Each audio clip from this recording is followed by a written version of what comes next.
This is to Secretary of State Marco Rubio.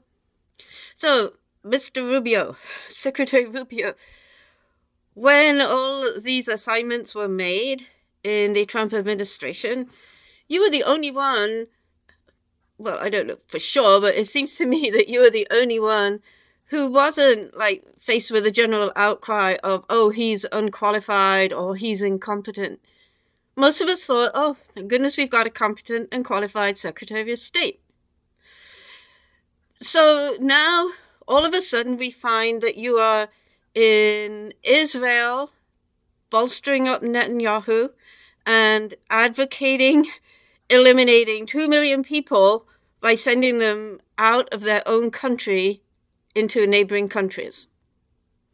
And not only that, but now you are in Saudi Arabia for some reason meeting with Russia and basically throwing Ukraine to the wolves. So my question is, how are you going to feel about this when you look back at what you did, say a year or two later? Sooner or later, justice is going to prevail. And sooner or later, we're going to see everybody understands what actually has happened. Okay, it may take a while. Actually, it looks like it's going to go real quick, to be honest. But let's say it takes a while. But it will happen, and you know that. You know that what you said wasn't true. So, if you are willing to go out there and basically say things that you know aren't true, and try to speak for things that you know are the wrong solution, right? Totally unjust. This is going to really severely affect you. America will come through this, and we will come through this, and Ukraine and the Palestinians will come through this because sooner or later, sooner, I think, justice will prevail.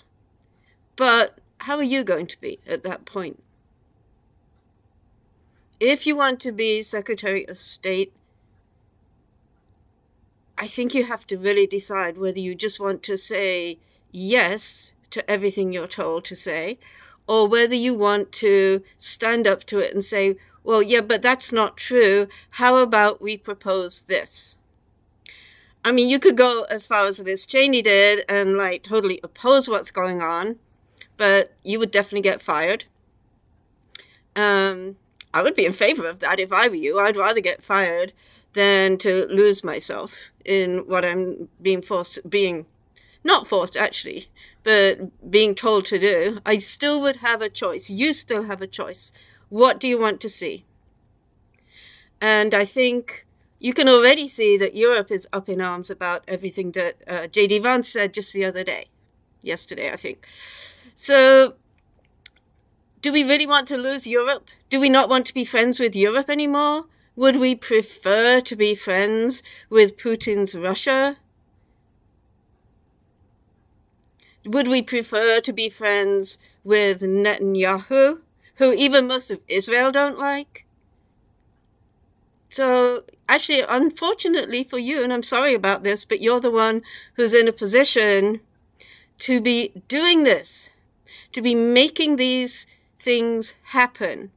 And so I'm just asking you to take time, think it through, and decide who you want to be in a few years' time.